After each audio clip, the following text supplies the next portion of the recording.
Welcome. It's Chuck with Alias Collects, where we interview and talk about vintage, archive, style, and most importantly, relationships in the reseller community. Enjoy. Hey, what's going on? It's MadKozy, MadKozy, man. MadKozy on everything. Instagram, eBay, all that. All right. YouTube. We here with a real hard hitter, man. The first time I met MadKozy, I think it was at a SwapCon event. He had a crazy t-shirt wall, insane, like down south rappers, and I was like stunned because I was like, I had never seen none of these t-shirts before, and they were like, man, some really rare pieces. I think you might still have some. Was that from a haul? It was like the first time I brought out all the rap tee collection that I had. I still have a lot of them, but yeah, I remember when the first time I met you was at the SwapCon. I seen you post about like it. 2 years ago. I seen it on Instagram, and I was like, let me follow him because I ain't never seen these t-shirts. And I made a beeline straight to your booth when I got there because I just had to see this shit.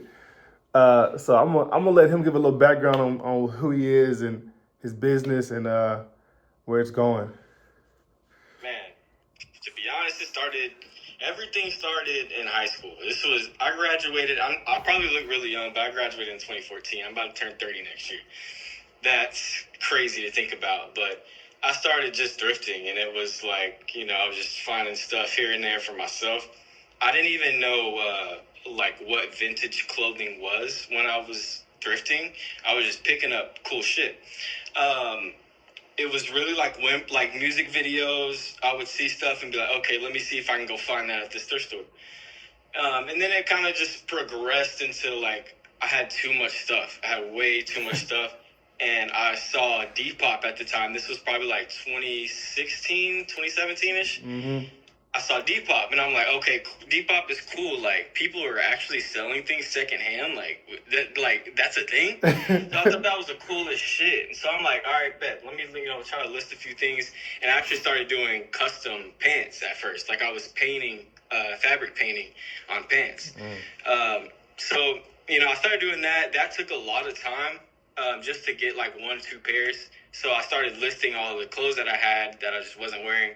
And then that kind of turned into sourcing and, it way more than just going to the thrift store and, finding a couple pieces here and there. I was buying for friends, buying jerseys off eBay, flipping jerseys during COVID. That's legit where it started. That's dope, bro, because I graduated in 2015 and I had a similar path to like vintage. Like one day I was like, man, because I was big into like, when I first got to college, I was big into like the fucking Spencers and shit band tees and music tees. Yes. So yes. I was taking those and like cutting them up and like making them look distressed and shit. Because, Kanye and them, they were wearing the real vintage. I'm like, oh, I want that shirt. So I go make the shit.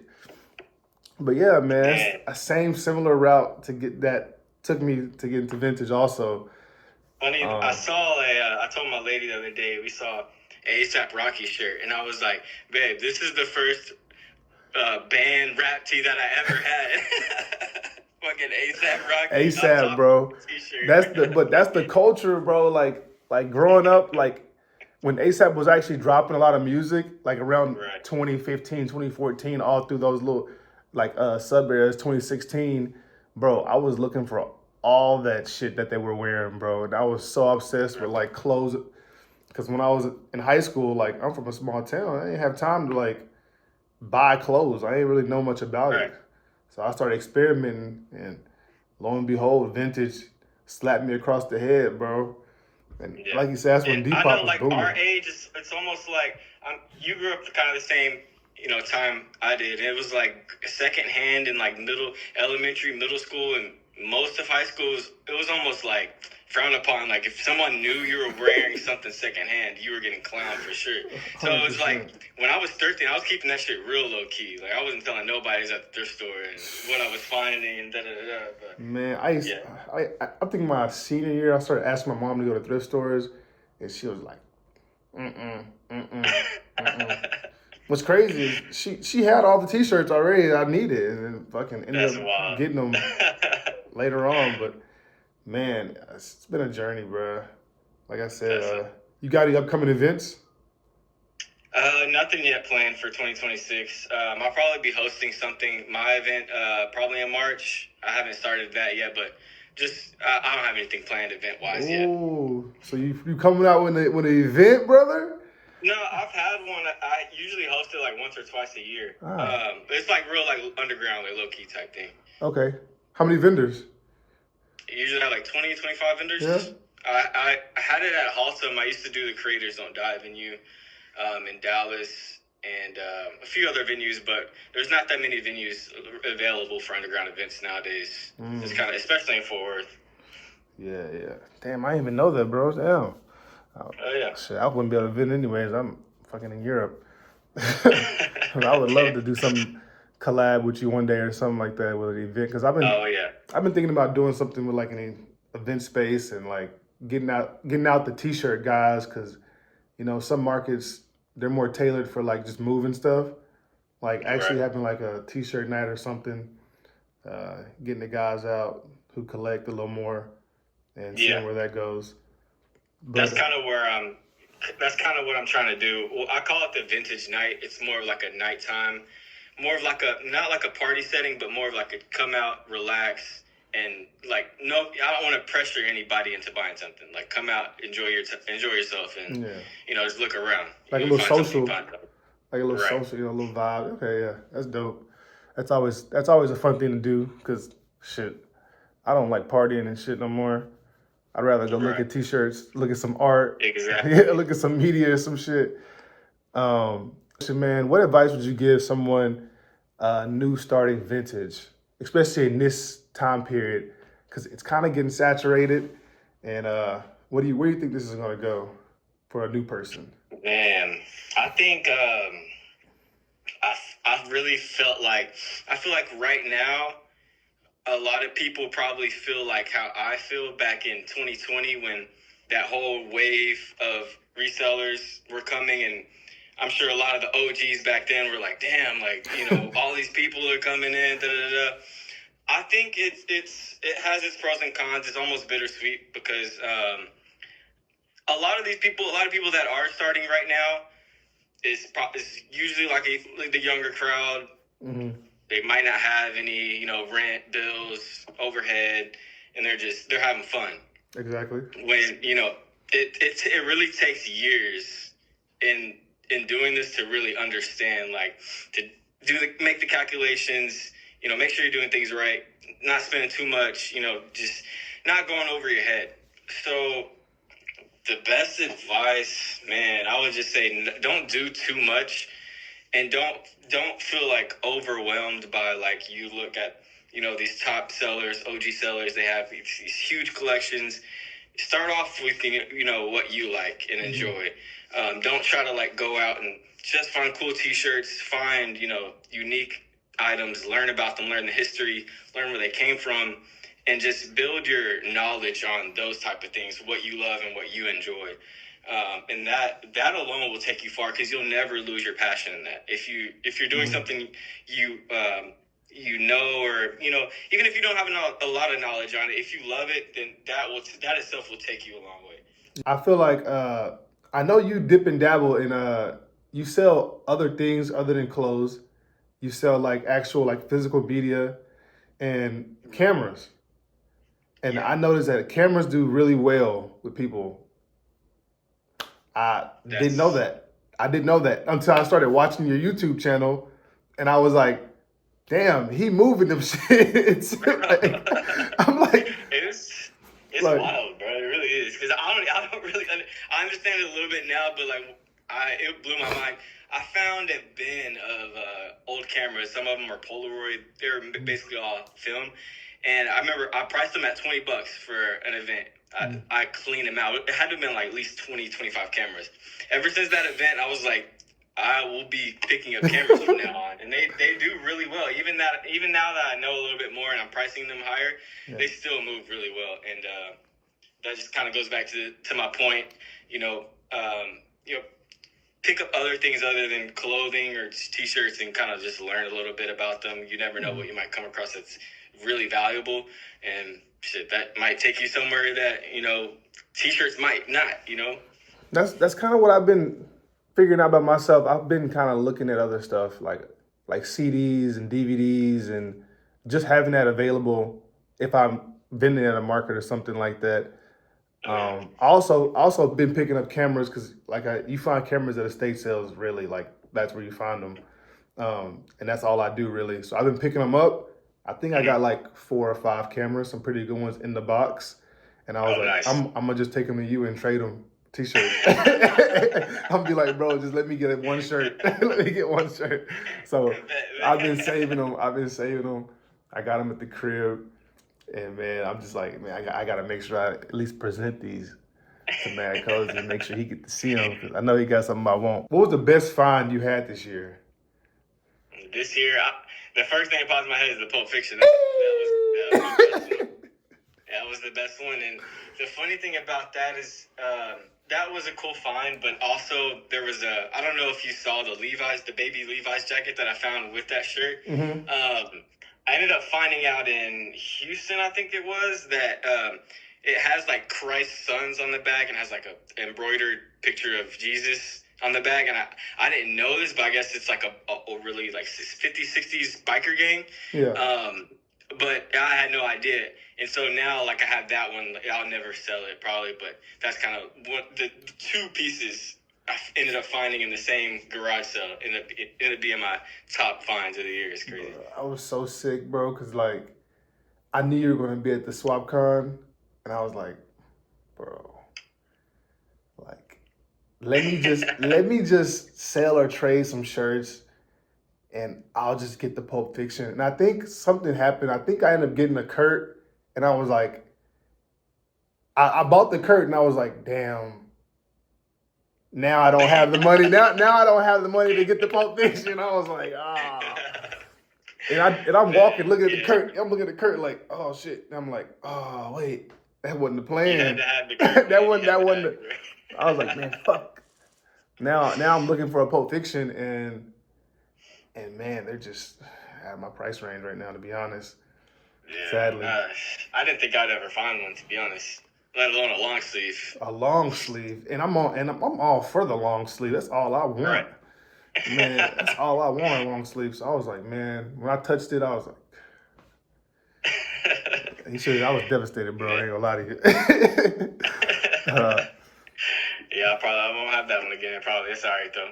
I'll take a drink to that one. But so like I said, we do estate sales. You do content on estate sales, and it's so entertaining to me because I'm big on estate sales. I don't really care about the bins. I don't ever hit at the bins. I haven't hit the bins the second time I went in my life.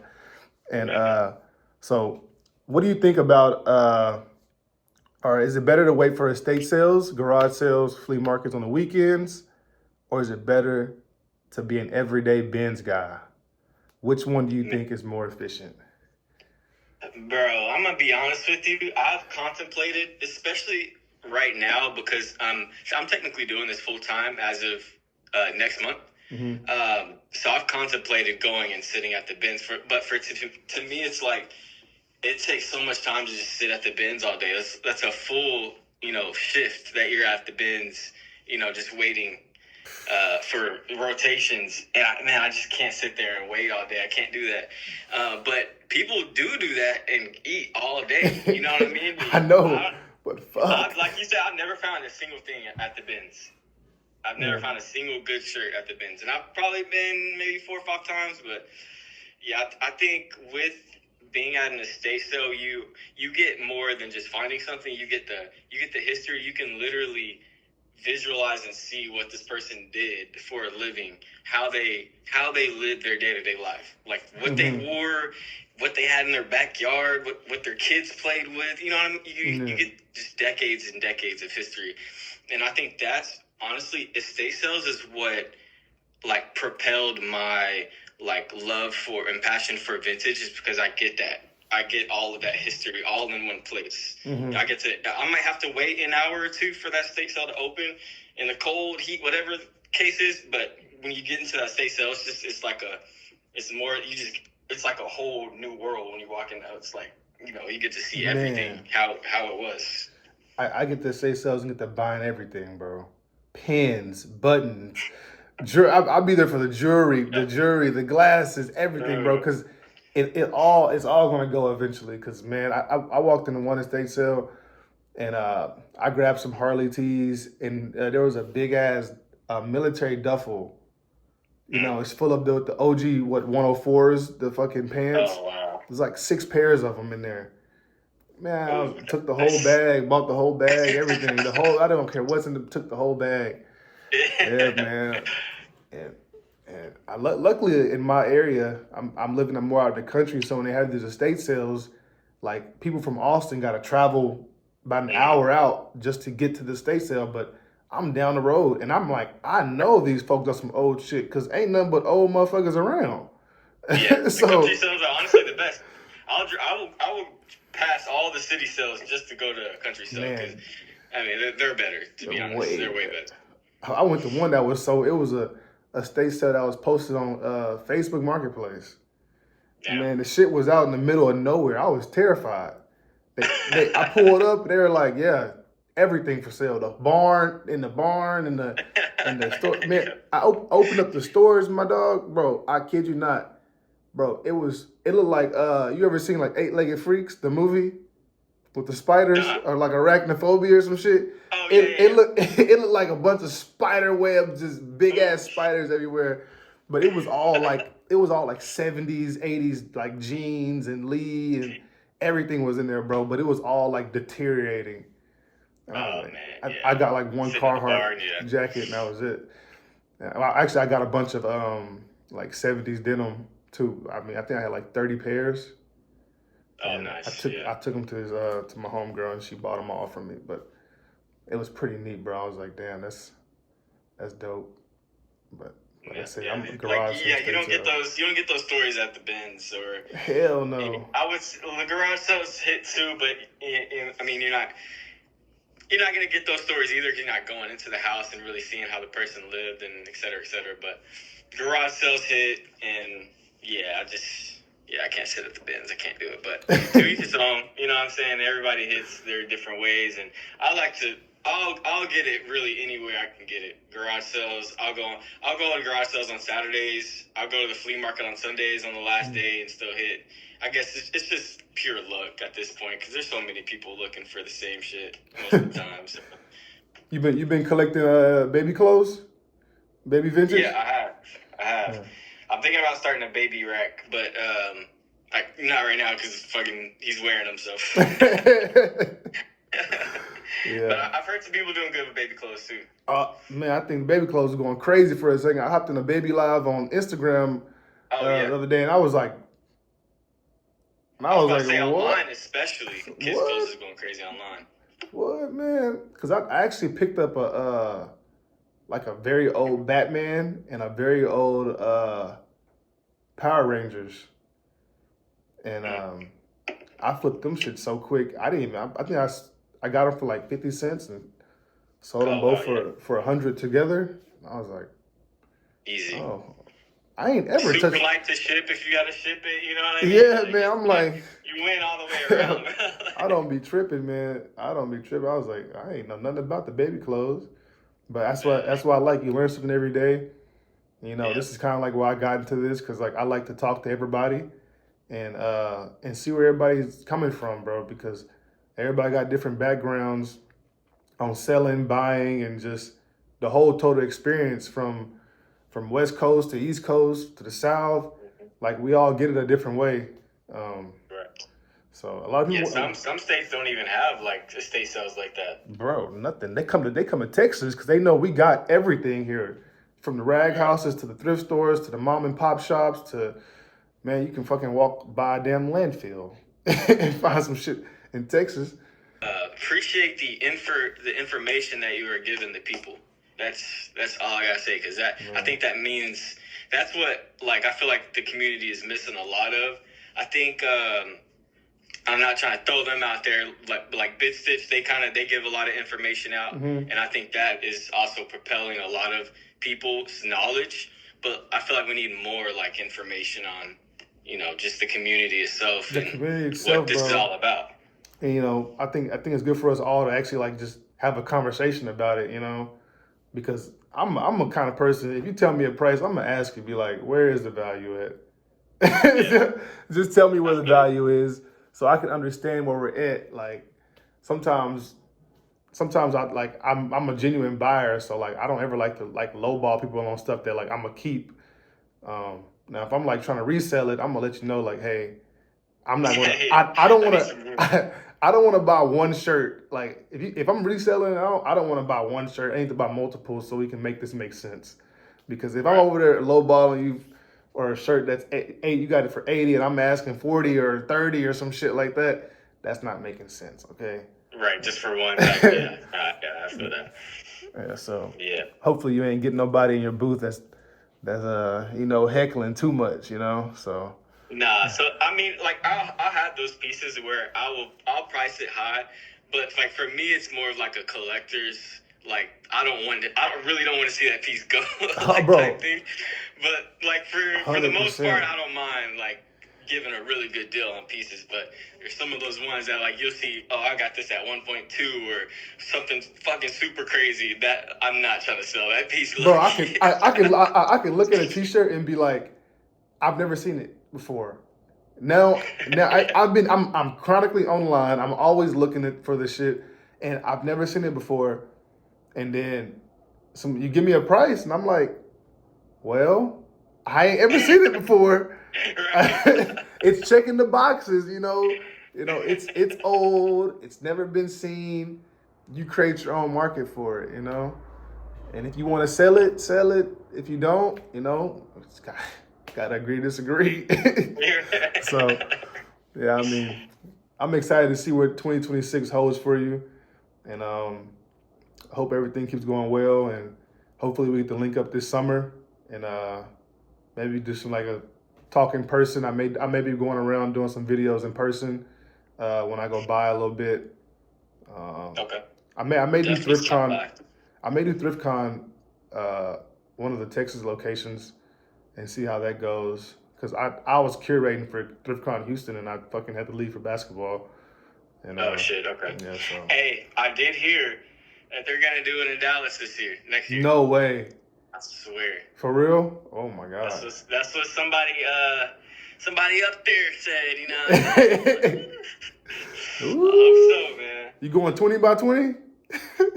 For Dallas, I would for sure. Yeah. For sure, I would. Oh man. I think me and my wife would go 20 by 20 just to split, uh, and see how that goes. Man, but I'm excited. If they doing Dallas, hell yeah. I'm Yeah. definitely down. Hopefully it's in So the summertime. we definitely Please. gonna link up the 2026 for sure. If you ever Yeah. want to come by the crib, come check out the collection, whatever. Let me know, man. If you I'll want to do tap some in. work, hit an estate sale, whatever it is, man. I'll tap in, I'm bro. rocking with it. I will tap in. But again, thank you for your time, dog. Enjoy Of your time with course. your family. Happy New Year. And Happy New Year's. Be keep safe overseas. Don't do nothing crazy out oh, we there. finna turn up, dog. We finna turn up. We went 3-0 in December. We finna turn up. Oh, yeah.